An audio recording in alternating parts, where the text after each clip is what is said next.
নাসিরউদ্দিন পাটোয়ারি আপনাদের সবাইকে নিয়ে খেলতেছে, আপনারা তার গুটির চাল হয়ে গেছেন। ওই গুটির চালের মধ্যে বিএনপিকে দেখেন কতটা লজ্জায় ফেলে দিচ্ছে। এটা কি লজ্জার কথা না যে একজন নাগরিকের উপরে অত্যাচার হয়েছে আর ওই নাগরিক একটা মামলা করতে গিয়ে থানায় মামলা নেওয়া হচ্ছে না? এটা কি মেসেজ দিয়ে দিল সবাইকে? আপনাদের অজান্তে একটা মেসেজ দিয়ে দিল। তো এই যে আপনারা হামলা করছেন, এই হামলাতে আপনারা কি পাইলেন? কিছু পাইছেন? কিচ্ছু পান নাই। বরঞ্চ আপনাদেরকে তুলনা করা হচ্ছে ওই ছাত্রলীগের সাথে। দেখেন কিভাবে আপনারা ফাঁদে পড়তেছেন। এগুলো কিন্তু আপনাদেরকে ফাঁদে ফেলা হচ্ছে। হ্যাঁ ভাই, ওই যে ম্যাটিকুলাস ডিজাইন বলে না, ম্যাটিকুলাস ডিজাইনের মাধ্যমে শেখ হাসিনাকে তাড়ানো হয়েছিল। সেই ম্যাটিকুলাস ডিজাইন কি এখন ক্ষয় হয়ে গেছে? ওই মেশিন কি নষ্ট হয়ে গেছে? নিশ্চয়ই না। ওই ম্যাটিকুলাস ডিজাইন বলতে কি জানেন? যখন যে সিচুয়েশন ওইটার মোকাবেলা করা এবং আপনাকে উত্তেজিত করে দেওয়া, আপনার অরিজিনাল চেহারাটা বাইরে আনার জন্য।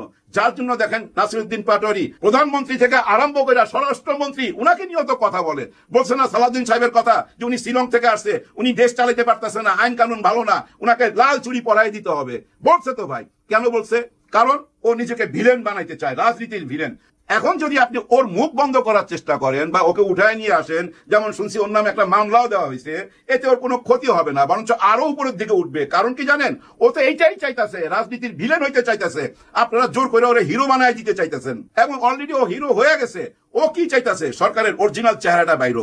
আমি এমন ভাবে আঘাত করুম যেন আমারে অ্যারেস্ট করে নিয়ে যায়, আমারে উঠায় নিয়ে যায়। তারে উঠায় নিয়ে গেলেই তো ভাই তার পিছনে তো আছে, হ্যাঁ তার পিছনে তো আছে। সে তো আর একা না, হ্যাঁ শিবির করে আসছে, কিন্তু শিবির থেকে উঠে আসা ছেলে, রাস্তাঘাটের ছেলে না ভাই।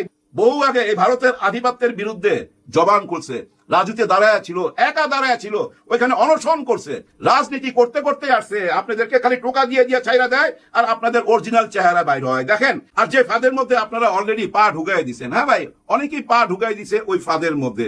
দেখেন নাসিরউদ্দিন পাটোয়ারি সবকিছু হিলাই দিল, হ্যাঁ সবকিছু হিলাই দিছে। তো এক নাসিরউদ্দিন পাটোয়ারিকে জবাব দেবার জন্য বড় বড় মন্ত্রী থেকে আরম্ভ করে বিএনপির বড় বড় নেতারা কত রকম প্রশ্ন করতেছে, চারিদিকে মাইনাই নিতে পারতেছে না তার সমালোচনা। সে কি সমালোচনা করছিল?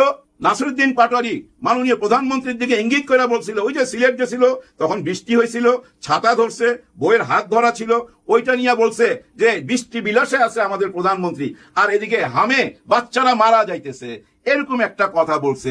সেটা কিন্তু অনেকেই মাইনা না নিয়া ভয়াবহ প্রতিবাদ। তো আমাদের প্রধানমন্ত্রীকে এই ধরনের কথা বলার সাহস কিভাবে রাখে?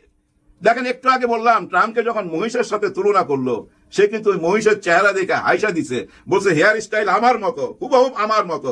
এখন ধরেন এই মহিষের নাম যদি কোনো কারণে কেউ তারেক রহমান রাখতো, খুনাখুনি হয়ে যেত না ভাই? এই মহিষকে বিক্রি করতে পারতো? এই মহিষ তো কেউ কিনতোই না, ভয়ে ওই বাড়িতে যায় হামলা করতো। তো যদি এই মহিষকে কেউ কিনতো, এরকম একটা বিপদ হইতো না?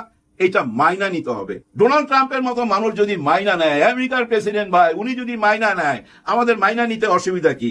মন মানসিকতার লেভেল আরো উচ্চতায় নিতে হবে। ওই যে উচ্চ কক্ষ আর নিম্ন কক্ষ, হ্যাঁ হ্যাঁ কত শুনছি, পিয়ার উচ্চ কক্ষ নিম্ন কক্ষ, সব কক্ষ এখন তালা বন্ধ, কোনো কক্ষেই ঢুকা যাচ্ছে না।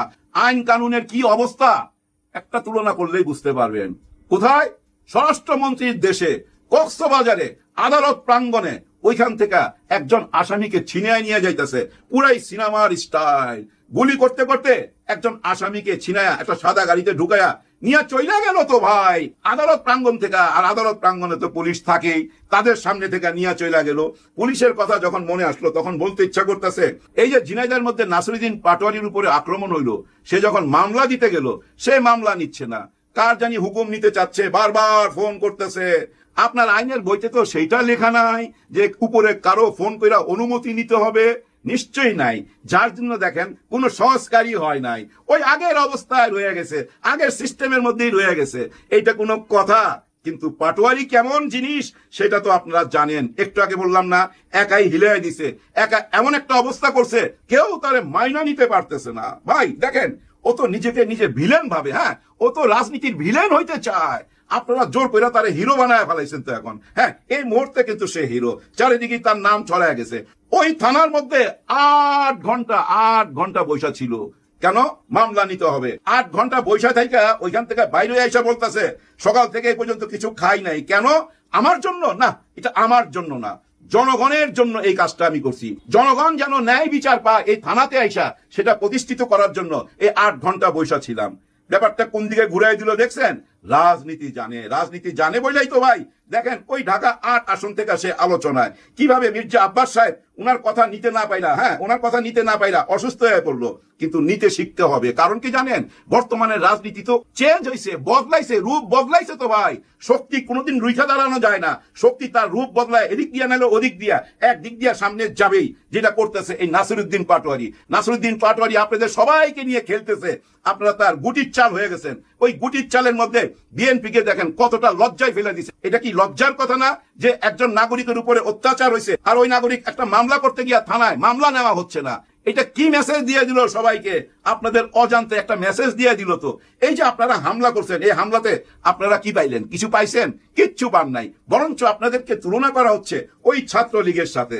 দেখেন কিভাবে আপনারা ফাঁদে পড়তেছেন, এগুলো কিন্তু আপনাদেরকে ফাঁদে ফেলা হচ্ছে। হ্যাঁ ভাই, ওই যে ম্যাটিকুলাস ডিজাইন বলে না, ম্যাটিকুলাস ডিজাইনের মাধ্যমে শেখ হাসিনাকে তাড়ানো হয়েছিল। সেই ম্যাটিকুলাস ডিজাইন কি এখন ক্ষয় হয়ে গেছে? ওই মেশিন কি নষ্ট হয়ে গেছে? নিশ্চয়ই না। ওই ম্যাটিকুলাস ডিজাইন বলতে কি জানেন? যখন যে সিচুয়েশন ওইটার মোকাবেলা করা এবং আপনাকে উত্তেজিত করে দেওয়া, আপনার অরিজিনাল চেহারাটা বাইরে আনার জন্য। যার জন্য দেখেন নাসিরউদ্দিন পাটোয়ারি প্রধানমন্ত্রী থেকে আরম্ভ করে স্বরাষ্ট্রমন্ত্রী উনাকে নিয়েও তো কথা বলছে না সালাউদ্দিন সাহেবের কথা, যে উনি শিলং থেকে আসছে, উনি দেশ চালাইতে পারতেছে না, আইন কানুন ভালো না, উনাকে লাল চুড়ি পরাই দিতে হবে। বলছে তো ভাই। কেন বলছে? কারণ ও নিজেকে ভিলেন বানাইতে চায়, রাজনীতির ভিলেন। এখন যদি আপনি ওর মুখ বন্ধ করার চেষ্টা করেন বা ওকে উঠায় নিয়ে আসেন, যেমন শুনছি ওর নামে একটা মামলাও দেওয়া হয়েছে, এতে ওর কোনো ক্ষতি হবে না, বরঞ্চ আরো উপরের দিকে উঠবে। কারণ কি জানেন, ও তো এইটাই চাইতেছে, রাজনীতির ভিলেন হইতে চাইতেছে। আপনারা জোর করে ওরে হিরো বানায় দিতে চাইতেছেন এবং অলরেডি ও হিরো হয়ে গেছে। ও কি চাইতেছে? সরকারের অরিজিনাল চেহারাটা বাইরো। আমি এমন ভাবে আঘাত করুম যেন আমারে অ্যারেস্ট করে নিয়ে যায়, আমারে উঠায় নিয়ে যায়। তারে উঠায় নিয়ে গেলেই তো ভাই তার পিছনে তো আছে, হ্যাঁ তার পিছনে তো আছে, সে তো আর একা না। হ্যাঁ, শিবির কইরা আসছে, কিন্তু শিবির থেকে উঠে আসা ছেলে, রাস্তাঘাটের ছেলে না ভাই। বহু আগে এই ভারতের আধিপত্যের বিরুদ্ধে জবান খুলছে, রাজুতে দাঁড়ায় ছিল, একা দাঁড়ায় ছিল, ওইখানে অনশন করছে, রাজনীতি করতে করতে আসছে। আপনাদেরকে খালি টোকা দিয়ে দিয়ে ছাইরা দেয় আর আপনাদের অরিজিনাল চেহারা বাইর হয়। দেখেন এই যে দুদু সাহেব, আপনি তো ভাই অনেক জ্ঞানী লোক, বহুত পুরানা রাজনীতিবিদ, কিন্তু আপনি এইটা কি কইলেন যে আমি পড়ছি? উনি কি পড়ছে? কোন একটি পত্রিকায় পড়ছে শিবির করছে এই কাজটা, ওই পল্লবীর স্বামীরা ওই কাজটা শিবির করছে। চিন্তা করতে পারেন, শিবিরের বিরুদ্ধে এই কথাটা বলা যায়? কেউ বিশ্বাস করবে? দুদু সাহেব, কেউ বিশ্বাস করবে না।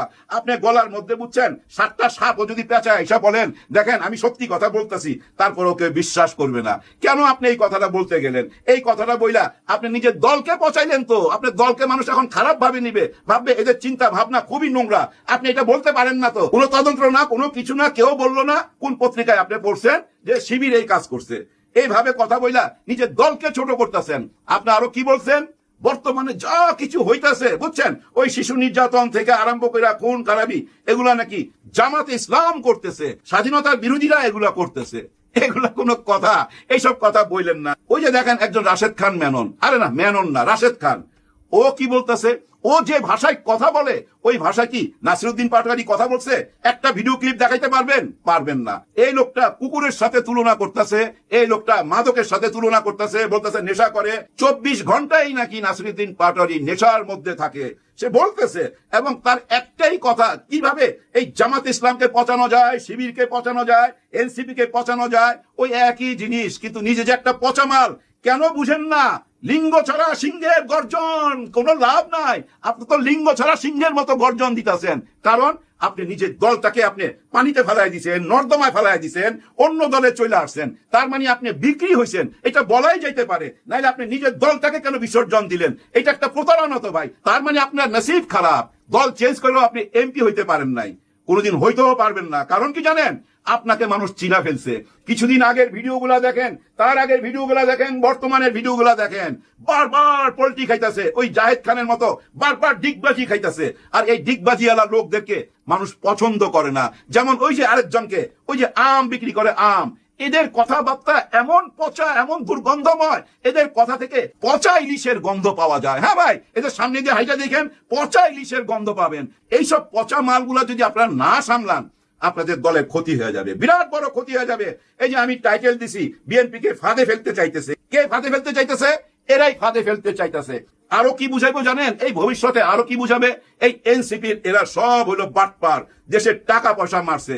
যেমন আসিফ মাহমুদ সজীব ভুঁইয়ার বিরুদ্ধে একটা বিরাট অভিযোগ আছে বিএনপির একজন নেতা, উনিও বোধহয় মন্ত্রী বা প্রতিমন্ত্রী, ওনারও নাম আমার মুখস্থ হয় নাই, আপনারা দেখে নিয়েন। উনি বলতেছে 6,000 কোটি টাকা মাইরা দিছে, সচিব ছাড়াই উনি ফাইল সিগনেচার কইরা দিছে। আসিফ মাহমুদ সজীব ভুঁইয়া ক্যামেরার সামনে আইসা 24 ঘন্টার টাইম দিছে, ডেড লাইন দিছে 24 ঘন্টায়, 24 ঘন্টার মধ্যে প্রমাণ করে দেন আমি 6,000 কোটি টাকা মারছি। আর সচিব ছাড়া কোনোদিন ফাইল সিগনেচার করে কোনো মন্ত্রী, এটা কি কোনো ইতিহাসে আছে? নিশ্চয়ই নাই। উনি সমস্ত প্রমাণ সহকারে, যুক্তি সহকারে এই মিডিয়ার সামনে এসে চ্যালেঞ্জ করছে। মন্ত্রী সাহেব, এখন কি আপনি চ্যালেঞ্জটা নিবেন? নেন না চ্যালেঞ্জটা, দেখায় দেন জাতিকে আসিফ মাহমুদ সজীব ভুঁইয়া একজন ক্রিমিনাল। হ্যাঁ, হাত করা পড়ায় দেন। অনেক কথাই তো অনেকে বলতেছেন, কারো তো দেখি না হাত করা পড়াইতে। খালি মুখে মুখে বললে হবে না, প্রমাণ দিতে হবে। প্রমাণ ছাড়া সবই ভুয়া। আবার আমার মুখে ভুয়া কথাটা চলে আসলো। অ্যানি সাহেব, নোয়াখালীর একজন মন্ত্রী, উনি কিন্তু বারবার প্রতিবাদ করতে চাইছেন, মাথা গরম হয়ে গেছে ওনার, যে আমাদের প্রধানমন্ত্রীকে ভুয়া ভুয়া বলে, এইটা কি আমরা মাইনা নিতে পারি? হ্যাঁ ভাই, আমিও মাইনা নিতে চাই না, কিন্তু করবেনটা কি? সবাই তো আর বিএনপি করে না। এখন ভাই বাংলাদেশে বহু রকম দল আছে, আর আছে কারা? গুপ্ত। বর্তমানে গুপ্ত কারা এটা মাথায় নিয়েন। বর্তমানে কিন্তু আওয়ামী লীগ গুপ্ত, যেহেতু তাদেরকে নিষিদ্ধ করে রাখছেন। ওই গুপ্তরা কিন্তু এখন ছড়াইয়া ছিটাইয়া যাইতেছে, মিশা যাইতেছে। এবং দেখেন আমাদের আপাও আসতে চাইতেছে। এবং দেখেন আমাদের মাননীয় প্রধানমন্ত্রী একটা কথা বলছে, যে কথাটার অনেক মূল্য। এই কথাটা ভাই মূল্য দিতে হবে। উনি কি বলছে? 5ই আগস্টের পতিত ক্ষমতা তলে তলে বাংলাদেশের অন্য একটি দলের সাথে হাত মিলাইতেছে। কি ইঙ্গিত করছে? উনি কিন্তু মুখে নাম নেয় নাই। উনি ভদ্রলোক মানুষ, কখনই কিন্তু উনি মুখে কোনো দলের নাম নেয় না। শেখ হাসিনার নাম তো ওনার মুখে আমি একবারও শুনি নাই, কিন্তু শেখ হাসিনার মুখে বহুবার বহুবার শুনছি ওনার মাকে নিয়ে এই মহান সংসদে দাঁড়ায়া বহু রকম কটূক্তি করতে, বহু নোংরা কথা বলতে। এগুলার মুখে আনতে চাই না। খালি এইটুক মনে রাখেন, মেরি প্যারি পাকিস্তান বইলা যে শুরু করতো, হায় হায়, ছি ছি ছি ছি, একজন মহিলা হয়ে আরেকজন ভদ্র মহিলাকে এভাবে কথা বলতো। তারপরও দেখেন আপনি কতটা জেন্টলম্যান। হ্যাঁ ভাই, পারফেক্ট জেন্টলম্যান। আপনি তার নাম মুখে নেন না, কিন্তু জনগণ বুঝা নিতেছে সেই 5ই আগস্টের পতিত শক্তিটা হচ্ছে আওয়ামী লীগ। তারা কার সাথে তলে তলে হাত মিলাইতেছে? তার মানে জামাতের সাথে, শিবিরের সাথে, এনসিপির সাথে। এরকম কিছু কি বুঝাইতে চাইছেন? আমার তো মনে হয় এরকম কিছু যদি না হয়, অন্য কিছু হইতে পারে, যেটা আমার মাথায় এখনো ঢুকতেছে না। তবে একটা জিনিস মাথায় ঢুকে গেছে, আপনাদেরকে বিপদে ফেলা দিতেছে চারিদিক থেকে। আপনারা যেসব তুচ্ছ ব্যাপার নিয়ে যেভাবে হামলা করতেছেন, আবার মামলা নিতে চান না, এটা যে মেসেজটা দিতেছে এই সমাজে, সেটা কিন্তু ভালো না। বিপদ চলে আসতে পারে যে কোনো সময়। এখনো সময় আছে, নিজেকে সামলান, দলকে সামলান। বিশেষ করে স্বরাষ্ট্র মন্ত্রণালয়, হ্যাঁ ভাই, স্বরাষ্ট্র মন্ত্রণালয় টলমল একেবারেই ঠিক নাই। কারণ ওনার দেশে কক্সবাজারে আসামি ছিনায় নিয়ে যায়। তার মানে দেশের অবস্থা কি, এটাকে আর বুঝায় বলার দরকার আছে? সবার জন্য সবাই দোয়া করবেন। আল্লাহ হাফেজ।